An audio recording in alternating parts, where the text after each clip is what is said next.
긴급 상황, 긴급 상황. 우크라이나 동부 하르키우 상공에 검은 점들이 나타났습니다.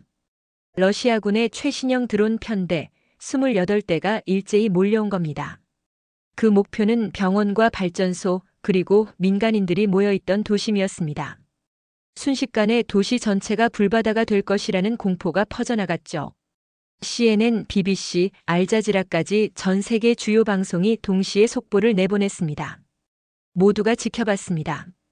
그리고 모두가 경악했습니다. 패트리어트, 아이언돔 3트 시스템. 서방이 자랑하던 모든 방공망이 차례로 뚫려버린 겁니다. 누구도 이 참상을 막을 수 없다고 믿었던 그 순간 단 하나의 시스템이 나타났습니다. 그리고 정확히 4분 23초 뒤 러시아 드론 전부가 침묵했습니다. 믿기 힘들겠지만 그 기술의 이름표에는 한국이라고 적혀 있었습니다. 세계 최강이라던 서방 무기들이 손도 쓰지 못했는데 한국 기술이 단숨에 해결한 거예요. 과연 이게 가능한 일일까요? 그때 그 현장에 있었던 나토 군사 전략가의 이야기를 지금부터 들려드리겠습니다. 구독과 좋아요를 눌러주시고 한국 화이팅이라고 댓글을 남겨주세요. 저는 헬레나 슈타인입니다. 15년간 유럽 방산업계에서 군사 전략을 다뤄왔어요. 나토 자문관으로 일하면서 세계 각국의 무기 시스템을 평가하는 일이 제 전문 분야였죠. 그날도 평소와 다름없이 브뤼셀 나토 본부에서 우크라이나 전선 보고를 받고 있었습니다. 각국에서 파견된 장교들이 모여있는 회의실이었어요. 분위기가 심상치 않았죠. 러시아군이 새로운 드론 전술을 구사하고 있다는 보고가 연달아 들어왔거든요. 미군 정보참모 존슨 대령이 보고서를 펼쳤습니다. 러시아가 개발한 신형 드론의 성능이 예상을 뛰어넘는다는 내용이었어요. 기존 방공망으로는 막기 힘들다는 분석도 함께였죠. 폴란드 국방부 대표 코발스키가 먼저 입을 열었습니다. 우리 패트리어트 시스템으로도 완전 차단이 어렵다는 얘기였어요. 독일 분투스베어 소속 밀러 준장도 고개를 끄덕였습니다. 레오파드 방공 시스템도 마찬가지라고 했어요. 그때 존슨 대령이 이상한 말을 했습니다. 한국에서 새로운 시스템을 제안해왔다는 거예요. 청광 시스템이라고 불리는 무언가였죠. 저는 속으로 웃음이 나왔어요. 한국이라니 삼성이나 LG 같은 회사들이 스마트폰이나 만드는 나라 아니었나요? 코발스키가 자료를 보더니 놀란 표정을 지었습니다. 동시에 30대까지 대응 가능하다는 수치가 적혀 있었거든요. 밀러 준장도 마찬가지였어요. 스텔스 탐지율이 98%를 넘는다는 자료를 보고 있었죠. 저는 여전히 의심스러웠습니다. 아시아 국가들이 서구 기술을 모방하는 건 익숙한 일이었거든요. 특히 한국은 조립 기술은 뛰어나지만 핵심 군사 기술은 다른 얘기라고 생각했어요. 그런데 존슨 대령의 다음 말이 회의실 분위기를 바꿨습니다. 이 시스템을 실전에서 테스트해볼 기회가 생겼다는 거였어요.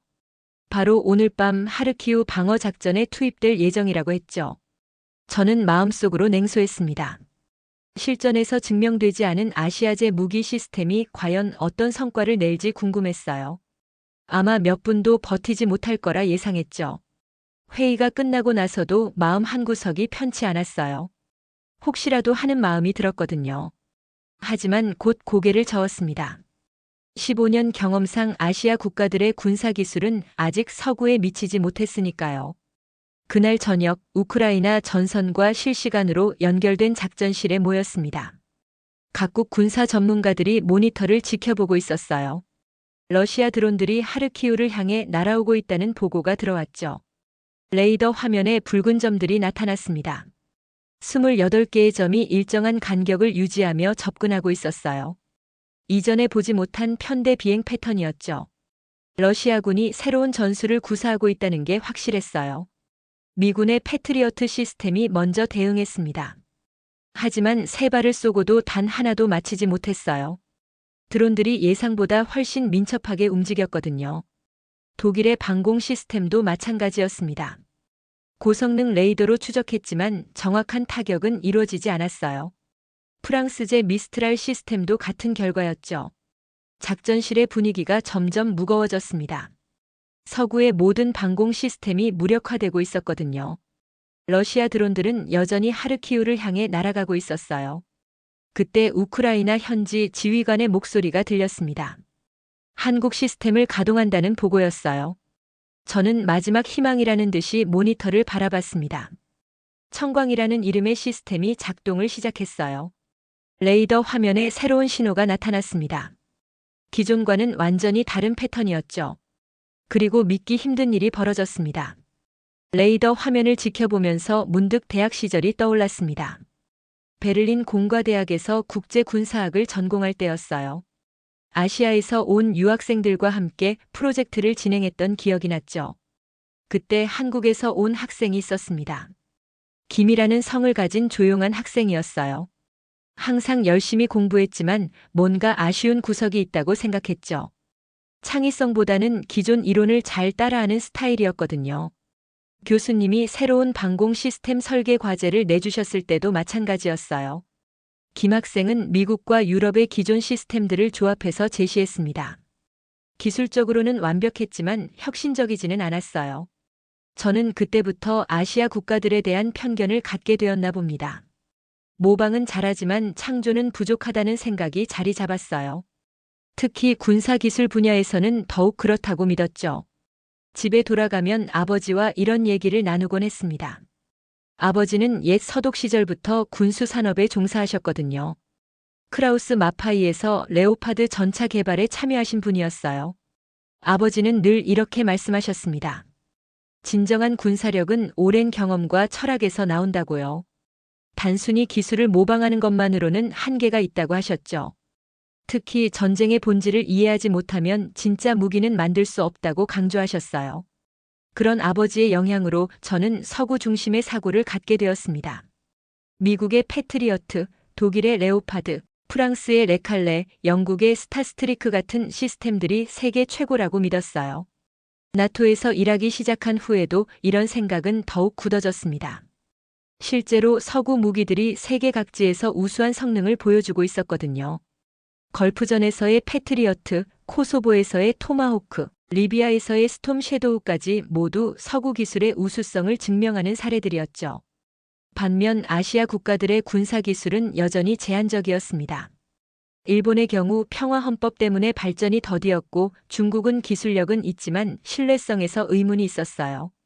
한국은 미국 기술에 의존하는 경우가 많았죠. 이런 경험들이 쌓이면서 저는 확신을 갖게 되었습니다. 군사기술의 진정한 강자는 서구라고 말이에요. 특히 독일의 정밀함, 미국의 화력, 프랑스의 우아함, 영국의 실용성이 결합된 나토의 기술력은 세계 최고라고 믿었어요. 그런데 지금 제 앞에서 벌어지고 있는 상황은 이 모든 믿음을 뒤흔들고 있었습니다. 서구의 모든 방공 시스템이 속수무책으로 당하고 있었거든요. 레이더 화면의 붉은 점들이 여전히 움직이고 있었어요. 러시아 드론들이 하르키우 시내로 계속 접근하고 있었죠. 패트리어트도 아이언돔도 그 어떤 서구 시스템도 막지 못하고 있었어요. 작전실의 다른 전문가들도 당황하고 있었습니다. 존슨 대령은 계속 워싱턴과 통화하고 있었고 밀러 준장은 베를린의 상황을 보고하고 있었어요. 코발스키는 바르샤바에서 추가 지원을 요청하고 있었죠. 그러나 모두 같은 답변을 받았습니다. 더 이상 사용할 수 있는 시스템이 없다는 거였어요. 이미 최고 성능의 무기들을 투입했는데도 효과가 없었으니까요. 절망감이 작전실을 덮기 시작했습니다. 하르키우의 시민들이 위험에 처해 있는데 속수무책이었거든요. 서구 기술의 한계를 절실히 느끼는 순간이었어요. 바로 그때 우크라이나 현지에서 새로운 보고가 들어왔습니다. 한국의 청광 시스템이 준비되었다는 소식이었어요. 마지막 희망이라는 듯이 모든 시선이 모니터에 집중되었죠. 저는 마음속으로 의심하면서도 한편으로는 기대하고 있었습니다. 과연 한국 기술이 서구가 해내지 못한 일을 할 수 있을까요? 아니면 역시 한계를 드러낼 것일까요? 레이더 화면에 새로운 신호가 나타나기 시작했어요. 청광 시스템이 가동되는 순간 레이더 화면이 완전히 바뀌었습니다. 기존의 녹색 신호와는 다른 푸른빛 패턴이 나타났어요. 마치 바다의 파도처럼 부드럽게 퍼져나가더니 러시아 드론들을 하나씩 포착하기 시작했죠. 존슨 대령이 놀란 목소리로 말했습니다. 탐지 정확도가 99.3%라는 수치가 화면에 떴거든요. 지금까지 본 적 없는 수준이었어요. 패트리어트의 최고 성능이 92%였는데 그것도 뛰어넘은 거였죠. 밀러 준장이 독일어로 중얼거렸습니다. 운글라우프리히 믿을 수 없다는 뜻이었어요. 독일의 최신 레이더 시스템도 이 정도 정확도는 보여주지 못했거든요. 화면에 표시된 드론의 수가 정확히 28개였습니다. 우크라이나 현지에서 보고한 숫자와 정확히 일치했어요. 서구 시스템들은 24개에서 26개 사이를 오락가락했는데 말이죠. 더 놀라운 건 각 드론의 세부 정보였습니다. 속도, 고도, 진행 방향은 물론이고 탑재된 폭발물의 종류까지 분석해서 보여주고 있었어요. 이런 수준의 분석 능력은 처음 봤습니다. 코발스키가 폴란드어로 뭔가 은조리고 있었어요. 아마 기도하고 있는 것 같았죠. 폴란드는 러시아와 국경을 맞대고 있어서 이런 기술에 특히 민감했거든요. 그때 청광 시스템이 다음 단계로 넘어갔습니다. 요격 모드가 활성화되었다는 메시지가 떴어요. 화면에 작은 점들이 나타나기 시작했죠. 한국제 요격체들이 발사되고 있다는 신호였어요. 저는 회의적인 마음으로 지켜봤습니다. 탐지는 잘했지만 실제 요격은 다른 문제라고 생각했거든요. 러시아 드론들은 기존 요격체를 피하도록 설계되어 있었으니까요. 하지만 제 예상은 완전히 빗나갔습니다. 첫 번째 요격체가 드론에 명중했습니다. 레이더 화면에서 붉은 점 하나가 사라졌어요. 그리고 연달아 두 번째, 세 번째 명중이 이어졌죠. 존슨 대령이 시계를 보더니 놀란 표정을 지었습니다. 첫 요격부터 세 번째 명중까지 단 37초밖에 걸리지 않았거든요. 패트리어트는 한 발 쏘는데도 이 시간보다 오래 걸렸어요. 작전실의 분위기가 바뀌기 시작했습니다. 처음에는 의심스러워하던 전문가들이 하나둘 관심을 보이기 시작했어요. 밀러 준장은 독일 본토에 긴급 보고를 하고 있었죠. 화면에 붉은 점들이 계속 사라지고 있었습니다. 5개, 6개, 7개까지 연달아 요격되었어요.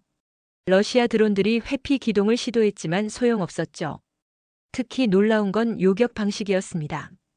기존 시스템들은 폭발로 드론을 파괴했는데 청광 시스템은 전자파로 무력화시키고 있었어요. 드론들이 추락하지 않고 그대로 공중에서 멈춰서더니 천천히 땅으로 내려오고 있었죠. 코발스키가 감탄사를 내뱉었습니다. 이런 방식이면 민간 피해를 최소화할 수 있다는 얘기였어요. 폭발하는 잔해물이 떨어질 위험이 없었거든요.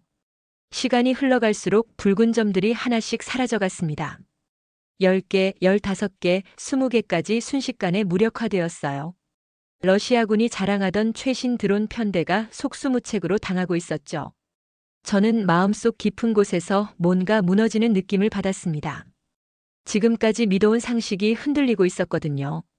서구 기술이 최고라는 확신이 조금씩 균열을 일으키고 있었어요. 마지막 8개의 드론이 남았을 때였습니다. 러시아군이 필사적으로 회피 기동을 시도했어요. 고도를 낮추고 지그재그로 날아가면서 레이더 탐지를 피하려고 했죠.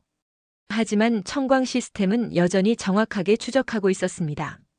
오히려 더 빠른 속도로 요격하기 시작했어요. 마치 러시아군의 회피 패턴을 미리 알고 있는 것처럼 말이죠. 26번째, 27번째 드론이 무력화되었습니다. 이제 마지막 한 대만 남았어요. 가장 큰 드론이었는데 아마 지휘용이었을 겁니다. 그 마지막 드론마저 청광 시스템의 요격을 당했습니다. 레이더 화면에서 마지막 붉은 점이 사라지는 순간 작전실에 잠시 정적이 흘렀어요. 존슨 대령이 시간을 확인했습니다. 청광 시스템이 가동을 시작한 지 정확히 4분 23초가 지난 시점이었어요. 28개의 러시아 드론을 모두 무력화하는 데 걸린 시간이었죠. 작전실에 있던 모든 사람들이 충격에 빠졌습니다. 서구의 모든 방공 시스템이 막지 못한 공격을 한국 기술이 단 몇 분 만에 해결한 거였거든요. 우크라이나 현지에서 확인 보고가 들어왔습니다. 모든 드론이 무력화되었고 하르키우 시민들은 안전하다는 소식이었어요. 더욱이 민간 시설에는 어떤 피해도 없었다고 했죠. 저는 그 순간 뭔가 새로운 세상이 열리는 느낌을 받았습니다. 지금까지 알고 있던 군사기술의 패러다임이 완전히 바뀐 것 같았어요. 사흘 후 저는 직접 우크라이나 현장을 방문하게 되었습니다. 나토 본부에서 청광 시스템에 대한 현장 검증을 지시했거든요. 믿기 힘든 성과였기 때문에 직접 확인이 필요했던 거죠. 하르키우 외곽의 임시 기지에 도착했을 때 한국 기술진들을 처음 만났습니다. 생각보다 젊은 엔지니어들이었어요. 그 중에서도 시스템 책임자인 박 박사가 특히 인상적이었죠. 박 박사는 조용하면서도 자신감 있는 모습이었습니다. 제가 독일에서 왔다고 소개하자 반갑게 인사를 건넸어요. 독일 기술을 존경한다면서도 한국의 접근 방식은 조금 다르다고 했죠. 청광 시스템의 실제 모습을 봤을 때 놀랐습니다. 기존 방공 시스템들과는 완전히 달랐거든요. 거대한 미사일 발사대나 레이더 안테나 대신 조용히 윙윙거리는 소형 장비들이 배치되어 있었어요. 박 박사가 설명을 시작했습니다. 청광 시스템은 파괴가 아닌 무력화에 초점을 맞춘 기술이라고 했어요. 전자파를 이용해 드론의 제어 시스템을 교란시키는 방식이었죠. 가장 인상적이었던 건 시스템의 학습 능력이었습니다. 인공지능이 실시간으로 적의 회피 패턴을 분석하고 대응 방법을 찾아낸다고 했어요. 그래서 러시아 드론들의 필사적인 회피 기동도 소용없었던 거죠. 현장에서 이틀을 보내면서 여러 테스트를 관찰했습니다. 모의 드론을 이용한 훈련에서도 청광 시스템은 놀라운 성능을 보였어요. 동시에 15대까지 대응하는 것도 거뜬히 해냈죠. 특히 인상적이었던 건 한국 기술진들의 태도였습니다. 자신들의 기술을 자랑하기보다는 평화를 지키는 도구라고 강조했어요. 무기가 아닌 방패라는 표현을 자주 사용했죠. 셋째 날 아침 갑작스럽게 경보가 울렸습니다. 러시아군이 또다시 드론 공격을 시도한다는 정보였어요. 이번에는 이전보다 더 많은 수의 드론이 접근하고 있다고 했죠. 작전실에서 실시간으로 상황을 지켜봤습니다. 레이더 화면에 35개의 붉은 점이 나타났어요. 지난번보다 7개가 더 많았죠. 더욱이 이번에는 다양한 종류의 드론이 혼재되어 있었어요. 우크라이나 군 지휘관이 긴장한 목소리로 말했습니다. 이번 공격은 이전과 패턴이 다르다고 했어요. 러시아군이 청광 시스템을 의식해서 새로운 전술을 구사하고 있는 것 같다고 했죠. 박 박사는 침착하게 시스템을 점검했습니다. 인공지능이 새로운 패턴을 분석하고 있다고 설명했어요. 몇 분의 학습 시간이 필요하다고 했죠. 드론들이 점점 가까워지고 있었습니다. 이번에는 고도를 다양하게 해서 접근하고 있었어요. 일부는 낮게, 일부는 높게 날아오면서 레이더 탐지를 어렵게 만들고 있었죠. 기존 방공 시스템들이 먼저 대응을 시도했습니다. 하지만 역시 효과적이지 못했어요. 복잡한 비행 패턴 때문에 정확한 타격이 어려웠거든요. 그때 청광 시스템이 가동되었습니다. 이번에는 이전과 다른 패턴의 신호가 나타났어요. 마치 거미줄처럼 복잡하게 얽힌 모양이었죠. 놀라운 일이 벌어졌습니다. 시스템이 드론들을 그룹별로 분류해서 대응하기 시작했어요. 고도별, 속도별, 크기별로 나누어서 각각 다른 방식으로 무력화시키고 있었죠. 박 박사가 설명했습니다. 인공지능이 각 드론의 특성을 분석해서 최적의 대응 방법을 찾아낸다고 했어요. 획일적인 방법이 아닌 맞춤형 대응이었죠. 하나씩 무력화되어가는 드론들을 보면서 저는 전율을 느꼈습니다. 이건 단순한 기술이 아니었어요. 마치 살아있는 생명체가 사냥을 하는 것 같았죠. 첫 번째 그룹의 드론 12대가 일제히 무력화되었습니다. 전자파에 의해 제어권을 잃은 드론들이 하나둘 추락하기 시작했어요. 하지만 폭발하지는 않았죠. 청광 시스템이 폭발 장치까지 무력화시켰거든요. 두 번째 그룹은 더 빨리 처리되었습니다. 시스템이 학습 효과로 더욱 정교해졌거든요. 10대의 드론이 단 1분 30초 만에 모두 무력화되었어요. 마지막 그룹이 가장 까다로웠습니다. 러시아군의 최신형 스텔스 드론들이었거든요. 기존 레이더로는 탐지가 거의 불가능한 기종이었어요. 하지만 청광 시스템은 이것도 해냈습니다. 열화상과 음파를 복합적으로 이용해서 스텔스 드론들을 찾아냈어요. 그리고 하나씩 정확하게 무력화시켰죠.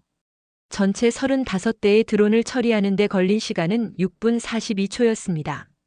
이전보다 드론 수가 많았는데도 더 빠르게 처리한 거였어요. 작전이 끝나고 나서 박 박사와 대화를 나눴습니다. 어떻게 이런 기술을 개발할 수 있었는지 궁금했거든요. 박 박사는 의외의 대답을 했습니다. 한국은 항상 방어적 사고를 해야 했다고 했어요. 주변국들에 둘러싸여 있어서 공격보다는 방어에 특화될 수밖에 없었다고 했죠. 그 말이 제 마음에 깊이 박혔습니다. 서구는 항상 공격적 무기 개발에 집중했는데 한국은 방어에 특화되어 있었던 거예요. 그리고 그 방어 기술이 오히려 더 강력한 결과를 보여주고 있었죠. 현장에서 보낸 마지막 밤, 우크라이나 군 지휘관과 함께 이야기를 나눴습니다. 그는 청광 시스템 덕분에 얼마나 많은 생명을 구할 수 있었는지 모른다고 했어요. 특히 인상적이었던 말이 있었습니다. 이 시스템은 단순히 드론을 막는 것이 아니라 전쟁의 양상 자체를 바꾸고 있다고 했어요. 공격하는 쪽이 아무리 많은 드론을 보내도 소용없으니까요. 그날 밤 잠자리에서 많은 생각을 했습니다. 지금까지 제가 알고 있던 군사기술의 상식이 완전히 뒤바뀌고 있었거든요. 한국이라는 나라가 새로운 패러다임을 제시하고 있었어요. 다음 날 브뤼셀로 돌아가는 비행기 안에서도 마음이 복잡했습니다. 보고서를 어떻게 작성해야 할지 막막했어요. 나토 본부의 고위층들이 과연 믿을까 싶었거든요. 하지만 사실은 사실이었습니다. 한국의 청광 시스템이 서구의 모든 방공망을 뛰어넘는 성능을 보여줬거든요. 더 이상 무시할 수 없는 현실이었어요. 비행기 창밖으로 보이는 구름들을 바라보며 문득 깨달았습니다. 제가 한국에 대해 갖고 있던 편견이 얼마나 잘못되었는지를요. 조립국이라고 생각했던 나라가 세계 최고 수준의 혁신 기술을 만들어내고 있었거든요. 착륙하기 전까지 계속 생각했습니다. 과연 이것이 우연일까 아니면 한국이 정말로 새로운 차원의 기술력을 보유한 걸까? 앞으로 펼쳐질 일들이 궁금하면서도 두려웠어요. 브뤼셀에 돌아온 지 이틀 후 나토 본부에서 긴급 회의가 소집되었습니다. 한국의 청광 시스템에 대한 평가와 향후 대응 방안을 논의하기 위해서였어요. 각국에서 고위급 인사들이 모여들었죠. 회의실에 들어서자마자 익숙한 얼굴을 발견했습니다. 라파엘 안데르센이었어요. 10년 전 함께 일했던 덴마크 출신 군사 엔지니어였죠. 한때는 연인 사이이기도 했던 사람이었어요. 라파엘은 여전히 날카로운 눈빛을 하고 있었습니다. 하지만 예전과는 뭔가 다른 분위기였어요. 더 차분하고 성숙해 보였죠. 가까이 다가가서 인사를 건넸습니다. 반가운 제외였지만 묘한 긴장감도 있었어요. 라파엘이 현재 한국 방산업체의 유럽 담당 고문으로 일하고 있다는 소식을 들었거든요. 어쩌면 오늘 우리는 서로 다른 편에 서게 될지도 모른다는 생각이 들었어요. 회의가 시작되자 각국 대표들이 청광 시스템에 대한 우려를 표명했습니다. 미국 대표는 기존 동맹국 간의 무기 체계 호환성 문제를 제기했어요. 프랑스 대표는 유럽 방산업계에 미칠 영향을 걱정했죠. 독일 대표인 밀러 준장은 더 직접적이었습니다. 아시아 기술에 대한 과도한 의존이 나토의 전략적 자율성을 해칠 수 있다고 주장했어요. 서구 기술의 우월성을 강조하면서 성급한 도입을 경계해야 한다고 했죠. 그때 라파엘이 발언권을 요청했습니다. 한국 측 고문 자격으로 참석한 그는 침착한 목소리로 말을 시작했어요. 라파엘의 첫 마디가 회의실 분위기를 바꿨습니다. 강한 무기보다 전쟁을 무의미하게 만드는 무기가 더 강하다는 말이었어요. 청광 시스템의 철학이 바로 그것이라고 설명했죠. 기존 무기들은 적을 파괴하는 데 초점을 맞춘다고 했습니다. 하지만 청광 시스템은 적의 공격 의지 자체를 꺾는다고 했어요. 아무리 많은 드론을 보내도 소용없다는 걸 알게 되면 공격을 포기하게 된다는 논리였죠. 저는 라파엘의 말을 들으면서 묘한 감정이 들었습니다. 예전에 그라면 이런 철학적 접근을 비웃었을 텐데요. 실용주의자였던 그가 이렇게 변한 게 신기했어요. 미국 대표가 반박했습니다. 억지력은 상대방이 공격했을 때 더 큰 보복을 가할 수 있다는 두려움에서 나온다고 했어요. 방어만으로는 진정한 평화를 만들 수 없다고 주장했죠. 라파엘은 미소를 지으며 대답했습니다. 한국이 지난 70년간 경험한 걸 보라고 했어요. 강력한 공격 무기 없이도 평화를 유지해왔다고 했죠.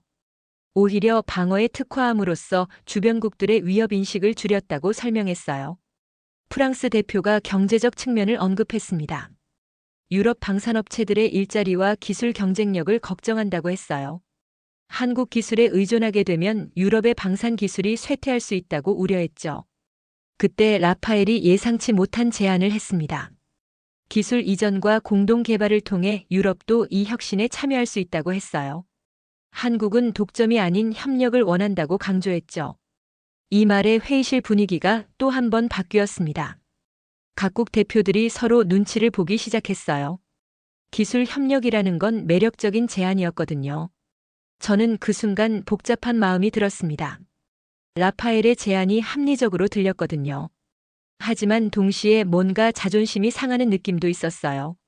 서구가 아시아 기술을 배워야 한다는 현실이 받아들이기 어려웠죠. 휴식 시간에 라파엘과 따로 이야기를 나눴습니다. 복도 한쪽 조용한 곳에서 과거를 회상하며 담소를 나눴어요. 하지만 대화의 중심은 자연스럽게 한국 기술로 흘러갔죠. 라파엘이 말했습니다. 처음에는 자신도 의심스러웠다고 했어요. 덴마크의 전통 있는 방산업체에서 일하던 그가 한국으로 가게 된 것도 우연이었다고 했죠. 하지만 실제로 한국에서 일해보니 완전히 다른 세계였다고 설명했어요. 단순히 기술을 모방하는 게 아니라 근본적으로 다른 철학으로 접근한다고 했죠. 효율성과 실용성을 추구하면서도 인도주의적 가치를 놓치지 않는다고 했어요. 특히 인상적이었던 건 한국 엔지니어들의 태도였다고 했습니다. 자신들의 기술을 자랑하기보다는 세계 평화에 기여하고 싶어 한다고 했어요. 무기를 만드는 게 아니라 평화를 만든다는 자부심을 갖고 있다고 했죠. 저는 라파엘의 말을 들으면서 마음이 흔들렸습니다. 정말 한국이 그렇게 특별한 걸까요? 아니면 라파엘이 새로운 직장에 대한 애착 때문에 과장하는 걸까요? 회의가 재개된 후 더 구체적인 논의가 이어졌습니다. 한국 측에서 제시한 기술 사양서를 검토하면서 각국 전문가들이 질문을 쏟아냈어요. 가장 놀라운 건 차세대 시스템인 천광의 성능이었습니다. 동시에 100대까지 대응할 수 있다는 사양이었어요. 기존 천광 시스템의 3배 이상 성능이었죠. 더욱이 전자기파 방어 기능까지 탑재되어 있었습니다. 적의 전자전 공격을 무효화시킬 수 있다는 뜻이었어요. 이론적으로는 어떤 전자 공격도 통하지 않는다는 얘기였죠. 인공지능 학습 속도도 놀라웠습니다. 실시간으로 적의 새로운 전술을 분석해서 대응 방법을 찾아낸다고 했어요. 심지어 미래의 공격 패턴까지 예측할 수 있다고 했죠. 하지만 가장 충격적인 건 사용 조건이었습니다. 이 시스템은 순수하게 방어 목적으로만 사용해야 한다는 제약이 있었어요. 공격적 용도로 전용할 경우 시스템이 자동으로 작동을 중단한다고 했죠. 미국 대표가 이 조건에 대해 강하게 반발했습니다. 군사기술에 이런 제약을 두는 건 말이 안 된다고 했어요. 필요에 따라 공격적으로 사용할 수 있어야 한다고 주장했죠. 라파엘이 차분히 설명했습니다. 이것이 바로 한국 기술의 철학이라고 했어요. 무기가 아닌 방패를 만드는 것이 목표라고 했죠. 그래서 시스템 자체의 평화적 사용만을 보장하는 장치가 내장되어 있다고 설명했어요. 저는 그 순간 깊은 감동을 받았습니다. 기술 개발자가 자신의 작품이 악용되는 것을 원천적으로 막으려는 의지를 보여주고 있었거든요. 이런 접근은 서구에서는 상상하기 어려운 일이었어요. 회의가 끝날 무렵 투표가 진행되었습니다. 한국의 천광 시스템 도입 여부를 결정하는 투표였어요. 각국이 한 표씩 행사하는 방식이었죠. 결과는 찬성 12표, 반대 5표, 기권 3표였습니다. 과반수 찬성으로 도입이 결정되었어요. 저도 찬성표를 던졌죠. 더 이상 현실을 부정할 수 없었거든요. 투표 결과가 발표되자 라파엘이 안도의 표정을 지었습니다. 그리고 저를 바라보며 미소를 보냈어요. 마치 옛날에 우리가 다시 같은 편이 된 것 같은 느낌이었죠. 그날 저녁 라파엘과 함께 저녁을 먹으며 더 깊은 이야기를 나눴습니다. 한국에서의 경험담을 더 자세히 들을 수 있었어요.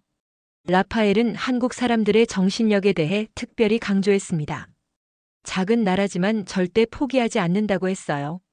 주변 강국들 사이에서 살아남기 위해 끊임없이 혁신해왔다고 했죠. 그리고 한 가지 더 인상적인 얘기를 해줬습니다. 한국 엔지니어들은 항상 왜냐고 묻는다고 했어요. 왜 이 무기가 필요한가? 왜 이렇게 만들어야 하는가? 궁극적으로는 왜 전쟁이 일어나는가까지 질문한다고 했죠. 그 말을 들으며 저는 뭔가 부끄러워졌습니다. 지금까지 저는 어떻게 더 강한 무기를 만들 것인가만 생각했었거든요. 왜 만드는가에 대한 철학적 고민은 부족했었어요. 헤어지기 전에 라파엘이 마지막으로 한 말이 가슴에 남았습니다. 한국은 무기를 팔지 않고 평화를 판다고 했어요. 그래서 세계 각국이 한국 기술을 찾고 있는 것이라고 했죠. 그날 밤 호텔 방에서 깊은 생각에 잠겼습니다. 라파엘과의 대화가 제 마음속 깊은 곳까지 파고들었거든요. 정말로 한국이 새로운 패러다임을 제시하고 있는 건 아닐까요? 그날 밤 잠들기 전에 아버지 생각이 났습니다. 78세의 아버지는 지금 뮌헨의 요양원에서 지내고 계셨어요. 알츠하이머 초기 증상으로 기억이 가물가물하시지만 가끔은 놀랍도록 명료한 순간들이 있었죠. 다음 날 브뤼셀에서 뮌헨으로 향하는 기차를 탔습니다. 오랜만에 아버지를 뵙고 싶었어요. 그리고 한국 기술에 대한 이야기도 나누고 싶었죠. 평생을 독일 군수 산업에 몸담으셨던 아버지의 의견이 궁금했거든요. 요양원에 도착했을 때 아버지는 정원에 앉아 계셨습니다. 80 가까운 나이에도 여전히 꼿꼿한 자세를 유지하고 계셨어요. 저를 보시자 반가운 미소를 지으셨죠. 아버지와 함께 정원을 산책하며 근황을 나눴습니다. 요양원 생활이 어떤지, 건강은 괜찮은지 물어봤어요. 아버지는 예전보다 말수가 줄었지만 여전히 날카로운 통찰력을 보여주셨어요.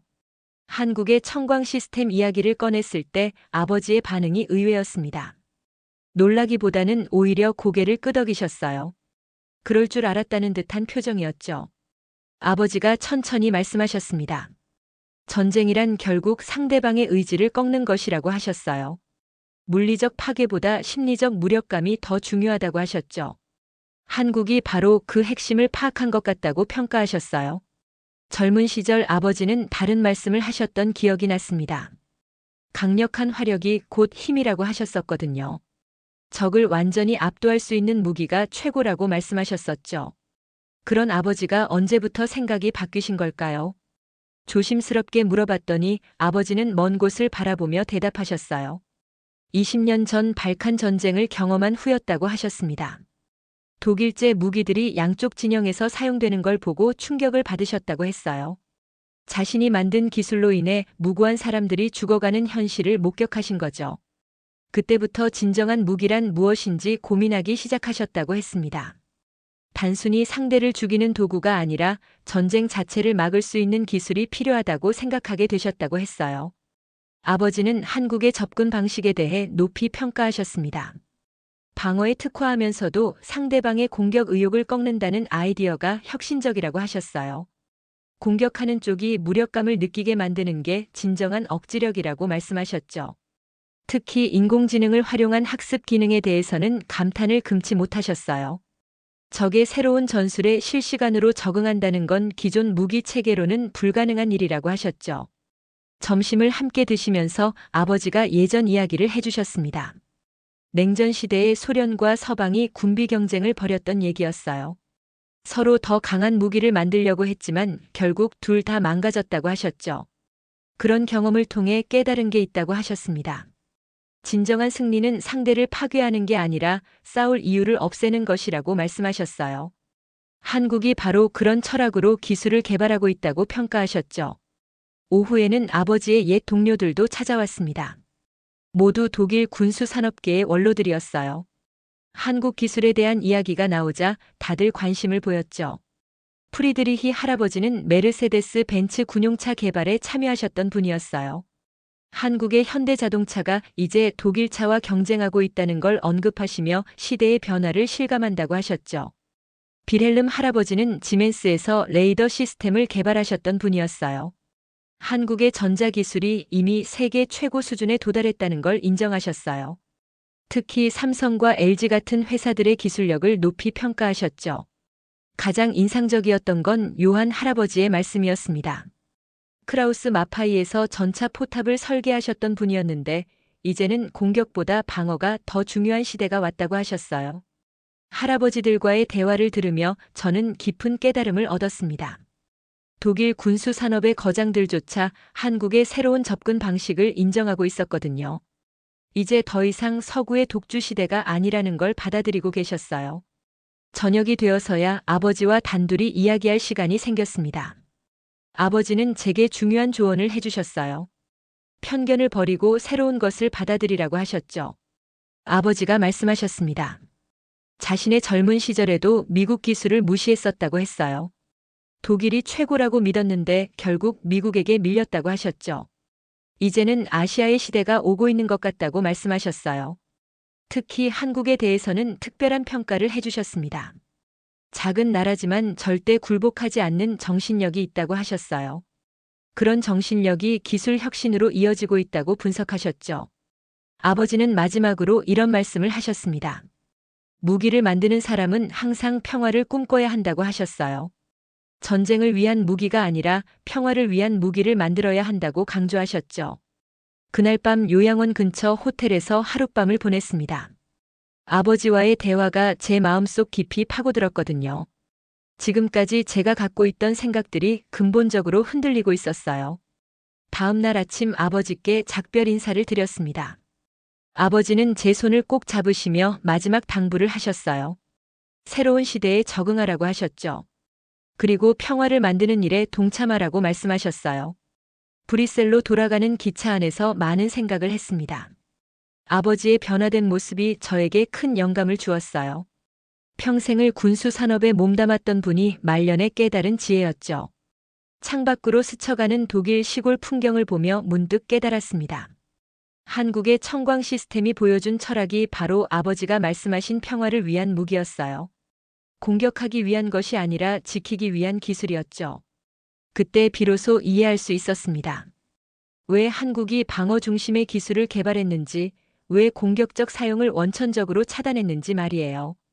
그들은 아버지가 추구했던 이상을 현실로 만들어낸 거였어요. 기차가 벨기에 국경을 넘을 때쯤 마음의 결정이 서 있었습니다. 더 이상 과거의 편견에 사로잡혀 있을 수 없었어요.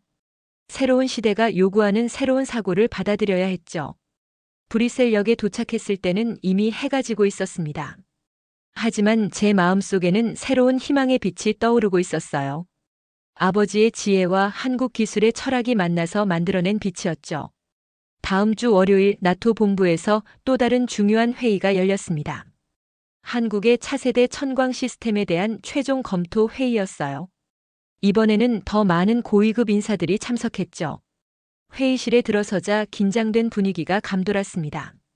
각국 국방장관급 인사들이 모여 있었거든요. 이번 결정이 향후 나토의 방위 체계를 좌우할 중대한 선택이라는 걸 모두 알고 있었어요. 한국 측에서는 국방부 차관과 함께 기술진들이 참석했습니다. 그 중에서도 천광 시스템의 총책임자인 한지윤 박사가 눈에 띄었어요.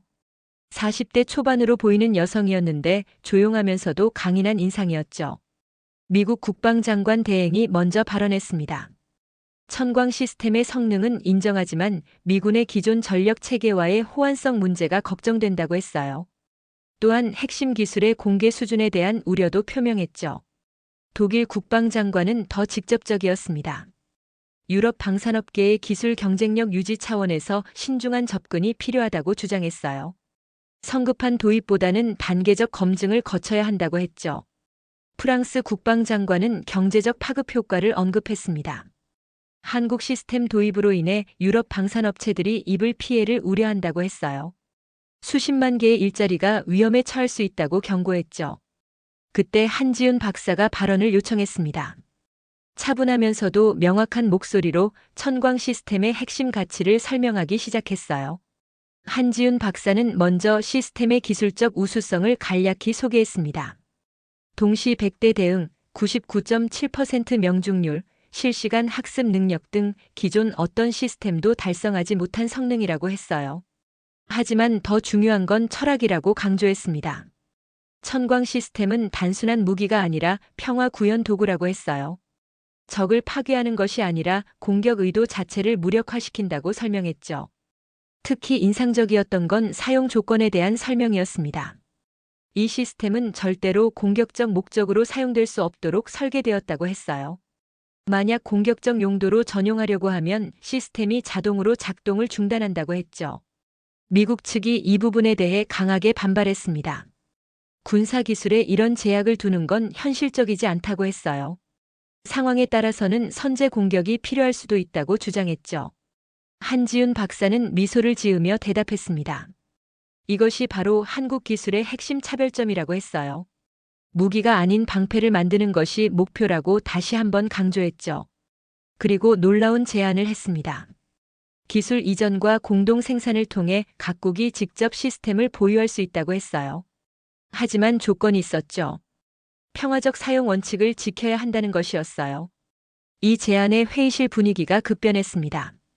기술 독점이 아니라 공유를 통한 상생을 추구한다는 메시지였거든요. 기존의 군수 거래와는 완전히 다른 접근이었어요. 영국 국방장관이 구체적인 조건을 물어봤습니다. 기술 이전의 범위와 수준, 그리고 비용 문제가 궁금하다고 했어요. 한지윤 박사의 답변은 또 한 번 충격적이었습니다. 핵심 기술까지 완전히 공개할 용의가 있다고 했어요. 대신 평화적 사용 서약과 기술의 재수출 금지 조건만 지켜달라고 했죠. 비용 측면에서도 파격적인 조건을 제시했습니다. 일반적인 무기 거래의 절반 수준으로 책정하겠다고 했어요. 이익 추구보다는 평화 확산이 목적이라고 설명했죠. 저는 그 순간 깊은 감동을 받았습니다. 지금까지 경험했던 어떤 무기 거래와도 다른 철학이었거든요. 한국은 정말로 무기를 파는 게 아니라 평화를 팔고 있었어요. 폴란드 국방장관이 실전 배치 일정을 물어봤습니다. 러시아와 국경을 맞대고 있는 폴란드로서는 하루빨리 도입하고 싶다는 입장이었어요. 한지윤 박사는 도입 결정이 나면 6개월 내에 첫 번째 시스템을 배치할 수 있다고 답했습니다. 그리고 1년 내에 전체 나토 회원국의 배치를 완료할 수 있다고 했어요. 이때 놀라운 부가 서비스도 제안했습니다. 단순히 시스템만 제공하는 게 아니라 지속적인 업그레이드와 기술 지원을 약속한다고 했어요. 새로운 위협이 등장하면 실시간으로 대응 능력을 향상시켜주겠다는 것이었죠. 회의 중간 휴식 시간에 각국 대표들 사이에서 활발한 토론이 벌어졌습니다. 대부분이 긍정적인 반응이었어요. 특히 러시아 및 중국과 인접한 국가들의 관심이 높았죠. 저는 그때 라파엘과 짧은 대화를 나눴습니다. 한국의 제안이 정말 혁신적이라고 했어요. 기존 군수 산업의 관행을 완전히 뒤바꾸는 접근이라고 평가했죠. 라파엘이 말했습니다. 한국 사람들은 정말 다르다고 했어요. 이익보다 가치를 추구한다고 했죠. 그래서 세계 각국이 한국을 신뢰하기 시작하고 있다고 분석했어요. 회의가 재개된 후 각국의 입장 표명이 이어졌습니다. 폴란드를 비롯한 동유럽 국가들이 먼저 찬성 의사를 밝혔어요. 러시아의 위협에 직면해 있어서 절실했던 거죠. 북유럽 국가들도 차례로 찬성했습니다. 특히 핀란드는 러시아와의 긴 국경선을 보호하기 위해 필수적이라고 했어요. 서유럽 국가들은 좀 더 신중했습니다. 하지만 한국의 파격적인 조건과 평화적 철학에 대해서는 높이 평가했어요. 점차 찬성 쪽으로 기울어가고 있었죠. 마지막으로 미국의 입장이 주목받았습니다. 미국의 결정이 다른 나라들에게 큰 영향을 미칠 것이 분명했거든요. 미국 국방장관 대행이 신중한 목소리로 말했습니다. 천광 시스템의 우수성은 인정한다고 했어요. 하지만 미국의 전략적 이익과 동맹국들의 안보를 종합적으로 고려해야 한다고 했죠. 그러면서도 한국의 평화적 접근에 대해서는 긍정적으로 평가한다고 덧붙였습니다. 새로운 안보 패러다임의 가능성을 보여주고 있다고 인정했어요. 결국 미국도 조건부 찬성 입장을 표명했습니다. 시범 도입 후 성과를 평가해서 전면 도입을 결정하겠다는 것이었어요. 최종 투표 결과는 찬성 18표, 반대 2표, 기권 0표였습니다. 압도적인 찬성으로 천광 시스템 도입이 확정되었어요. 투표 결과가 발표되자 한지윤 박사가 깊이 고개를 숙였습니다. 그리고 차분한 목소리로 감사 인사를 전했어요. 한국 기술이 세계 평화에 기여할 수 있게 되어 영광이라고 했죠. 저는 그 순간 마음속 깊은 곳에서 뜨거운 감정이 치밀어 올랐습니다. 지금까지 믿어온 모든 상식이 바뀌는 역사적 순간을 목격하고 있었거든요. 회의가 끝나고 나서 한지윤 박사와 잠시 대화를 나눌 기회가 있었습니다. 한국이 어떻게 이런 혁신적 기술을 개발할 수 있었는지 궁금했거든요. 한지윤 박사의 답변은 의외로 단순했습니다. 우리는 항상 지켜야 할 것이 있었다고 했어요. 가족, 이웃, 조국을 지키기 위한 절실함이 기술 혁신의 원동력이었다고 설명했죠. 그리고 한 가지 더 중요한 것을 강조했습니다. 한국은 전쟁을 경험한 나라라고 했어요. 그래서 평화의 소중함을 누구보다 잘 안다고 했죠. 그런 경험이 평화를 지키는 기술로 이어졌다고 했어요. 마지막으로 한지훈 박사가 제게 한 말이 가슴 깊이 새겨졌습니다. 함께 더 안전한 세상을 만들어가고 싶다고 했어요. 한국만의 기술이 아니라 인류 공동의 자산으로 만들고 싶다고 했죠. 그날 밤 브뤼셀 시내를 걸으며 많은 생각을 했습니다. 오늘 일어난 일이 단순한 무기 도입 결정이 아니라는 걸 알 수 있었어요. 새로운 시대의 시작을 알리는 신호탄이었죠. 천광 시스템 도입 결정이 발표된 후 유럽 각국에서 다양한 반응이 나타났습니다. 대부분은 긍정적이었지만 일부에서는 우려의 목소리도 있었어요. 특히 기존 방산업체들과 그들의 이익을 대변하는 정치인들이 강하게 반발했죠. 독일의 라인메탈, 프랑스의 탈레스, 영국의 BAE 시스템즈 같은 거대 방산업체들이 연합성명을 발표했습니다. 아시아 기술에 대한 과도한 의존이 유럽의 방산 기술 자립도를 해칠 것이라고 경고했어요. 몇몇 보수적인 정치인들도 이에 동조했습니다. 유럽의 전통적 우위를 포기하는 것이라며 재검토를 요구했어요. 일부는 한국 기술의 신뢰성에 대해서도 의문을 제기했죠. 하지만 이런 반대 여론은 오래가지 못했습니다. 폴란드에서 일어난 사건 때문이었어요. 그달 말 폴란드 동부 국경지대에서 또 다른 드론 공격이 있었습니다. 러시아군이 새로운 전술을 시도한 것이었어요. 이번에는 무려 80대의 대형 드론이 동시에 침입했죠. 기존 나토 방공망으로는 도저히 막을 수 없는 규모였습니다. 패트리어트 시스템 여러 대가 동시에 가동되었지만 절반도 막지 못했어요. 폴란드 전체가 패닉 상태에 빠졌죠. 바로 그때 긴급 투입된 천광 시스템이 위력을 발휘했습니다. 한국에서 급파된 시범용 장비 한 대가 80대 드론을 모두 무력화시키는 데 걸린 시간은 정확히 7분 12초였어요. 이 장면이 전 세계에 생중계되면서 반대 여론은 완전히 잠잠해졌습니다. 오히려 빠른 도입을 촉구하는 목소리가 높아졌어요. 각국 정부들이 한국의 긴급 도입 일정을 문의하기 시작했죠. 저는 이 과정을 지켜보면서 깊은 변화를 경험하고 있었습니다. 처음에는 의심과 편견으로 시작했던 마음이 점차 존경과 감사로 바뀌어가고 있었거든요. 특히 한국 기술진들과 함께 일하면서 그들의 철학을 더 깊이 이해하게 되었습니다. 그들은 정말로 평화를 만드는 일에 헌신하고 있었어요. 단순한 기술 개발이 아니라 인류의 미래를 위한 사명감을 갖고 있었죠. 한지훈 박사와 여러 차례 대화를 나누면서 한국의 독특한 접근법을 알게 되었습니다. 그들은 항상 상대방의 입장에서 생각한다고 했어요. 적조차도 완전히 파괴하기보다는 공존할 방법을 찾으려고 한다고 했죠. 이런 철학이 기술 개발에도 반영되어 있었습니다. 천광 시스템이 드론을 파괴하지 않고 무력화시키는 것도 같은 맥락이었어요. 불필요한 파괴와 살상을 최소화하려는 의도였죠. 더욱 놀라운 건 한국의 개방적 태도였습니다. 핵심 기술까지 완전히 공개하겠다는 약속을 지키고 있었어요. 각국 기술진들이 한국을 방문해서 직접 기술을 배울 수 있도록 프로그램까지 마련했죠. 저도 이 프로그램에 참여할 기회를 얻었습니다. 3개월간 서울의 국방과학연구소에서 연수를 받게 되었어요. 처음으로 한국 땅을 밟게 된 것이었죠. 인천공항에 도착했을 때의 첫인상은 놀라움 그 자체였습니다. 공항의 규모와 시설이 유럽의 어떤 공항보다 뛰어났어요. 깔끔하고 효율적인 시스템에 감탄했죠. 서울로 이동하는 동안 본 도시의 모습도 인상적이었습니다. 초고층 빌딩들 사이로 한강이 흐르는 풍경이 아름다웠어요. 전통과 현대가 조화를 이루는 독특한 매력이 있었죠. 국방과학연구소에서의 첫날 연구진들과의 만남이 특별했습니다. 모두 젊고 열정적이었어요. 그리고 저를 동료로 받아들이는 마음이 진심이라는 걸 느낄 수 있었죠. 연수 과정에서 가장 인상적이었던 건 한국 연구진들의 협업 문화였습니다. 서로 경쟁하기보다는 함께 발전하려고 했어요. 개인의 성과보다 팀 전체의 성공을 중요시했죠. 기술적으로도 많은 것을 배웠습니다. 천광 시스템의 핵심 원리부터 응용 방법까지 상세히 배울 수 있었어요.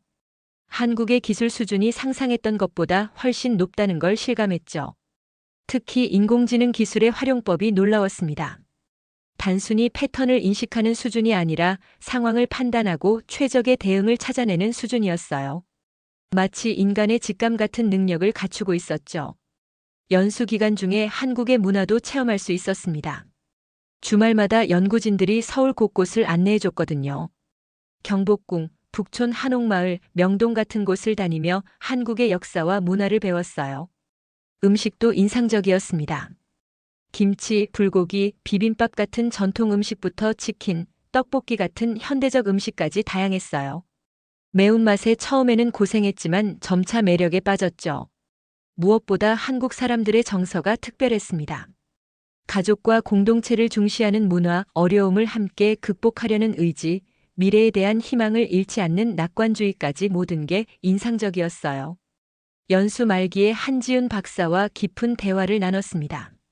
한국이 어떻게 이런 기술을 개발할 수 있었는지, 그리고 앞으로의 계획은 무엇인지 궁금했거든요. 한지윤 박사는 한국의 역사가 큰 역할을 했다고 설명했습니다. 수많은 외침을 겪으면서도 굴복하지 않았던 경험이 기술 개발의 원동력이 되었다고 했어요. 특히 한국 전쟁의 참상을 직접 경험한 세대의 평화 의지가 중요했다고 했죠. 또한 한국 특유의 빨리빨리 문화도 기여했다고 했습니다. 빠른 의사결정과 과감한 투자로 단시간에 기술 격차를 줄여나갔다고 설명했어요. 미래 계획에 대해서는 더욱 놀라운 이야기를 해줬습니다. 천광 시스템은 시작에 불과하다고 했어요. 앞으로 더 진화된 시스템들이 개발될 예정이라고 했죠. 특히 인상적이었던 건 글로벌 평화 네트워크 구축 계획이었습니다. 세계 각국이 한국 기술을 공유해서 지구 전체를 하나의 방어망으로 만들겠다는 비전이었어요. 연수를 마치고 독일로 돌아갈 때 마음이 복잡했습니다. 한국에서의 경험이 제 인생을 완전히 바꿔놓았거든요. 더 이상 예전의 제가 아니었어요. 브뤼셀 공항에 도착해서 첫 번째로 한 일은 한지윤 박사에게 이메일을 보내는 것이었습니다. 감사 인사와 함께 앞으로도 협력하고 싶다는 의사를 전했어요. 그리고 마지막에 이런 문장을 덧붙였습니다. 저도 평화를 파는 기술에 동참할 수 있을까요? 며칠 후 한지윤 박사로부터 답장이 왔습니다. 언제든 환영한다는 내용이었어요. 그리고 함께 더 나은 세상을 만들어가자는 따뜻한 메시지가 담겨 있었죠.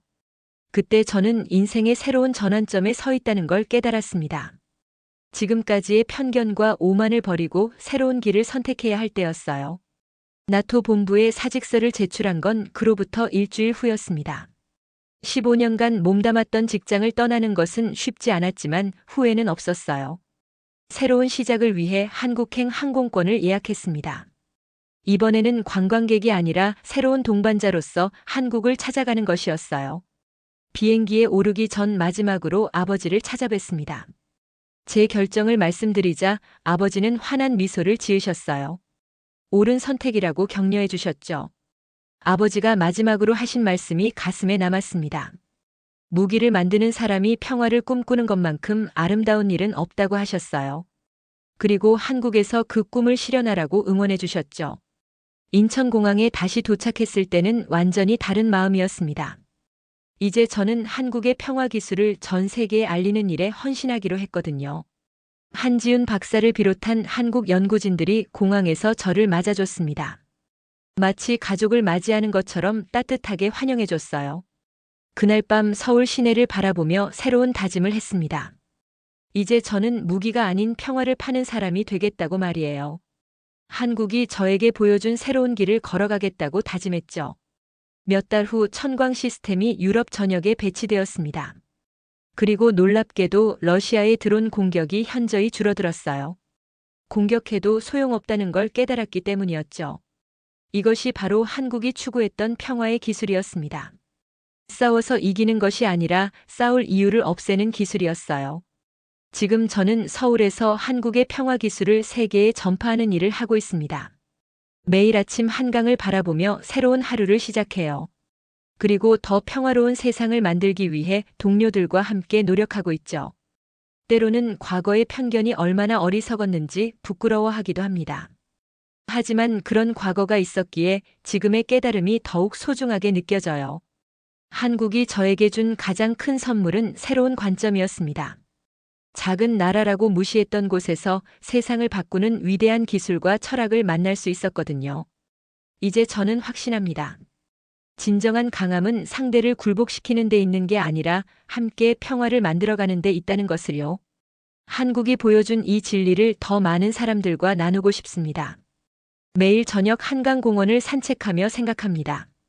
아버지가 꿈꾸셨던 평화를 위한 무기, 라파엘이 말했던 전쟁을 무의미하게 만드는 기술, 한지훈 박사가 실현한 방어의 철학이 모두 하나로 연결되어 있다는 것을요. 그리고 무엇보다 한국 사람들의 마음이 제게 준 감동을 잊을 수 없습니다. 강한 것을 자랑하기보다 평화로운 것을 소중히 여기는 마음, 이기려 하기보다 함께하려는 의지, 그 모든 것이 기술 속에 녹아 있었어요. 지금도 세계 각국에서 한국의 평화 기술을 배우려는 사람들이 찾아오고 있습니다. 저는 그들에게 기술만이 아니라 한국의 철학도 함께 전하려고 노력하고 있어요. 무기가 아닌 평화를 파는 나라, 작지만 위대한 꿈을 현실로 만드는 나라, 바로 한국이 제게 보여준 새로운 세상이었습니다. 그리고 이제 저도 그 꿈의 동반자가 되었습니다. 한국에서 배운 진정한 강함으로 더 많은 사람들에게 희망을 전하는 것, 그것이 제 새로운 사명이 되었어요. 매일 아침 사무실에서 동료들과 함께 일하며 생각합니다. 언젠가 이 기술이 전 세계에 퍼져서 더 이상 전쟁 걱정 없는 평화로운 지구가 될 날을 말이에요.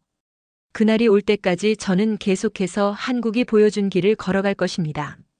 편견과 오만을 버리고 겸손하게 배우며 평화를 향한 꿈을 포기하지 않으면서 말이에요. 한국이 제게 준 가장 큰 깨달음은 이것이었습니다. 진정으로 강한 나라는 다른 나라를 누르는 나라가 아니라 다른 나라와 함께 평화를 만들어가는 나라라는 것을요.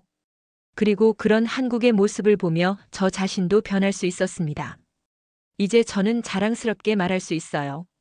나는 평화를 파는 사람이라고, 한국에서 배운 위대한 꿈을 실현하는 사람이라고 말이에요.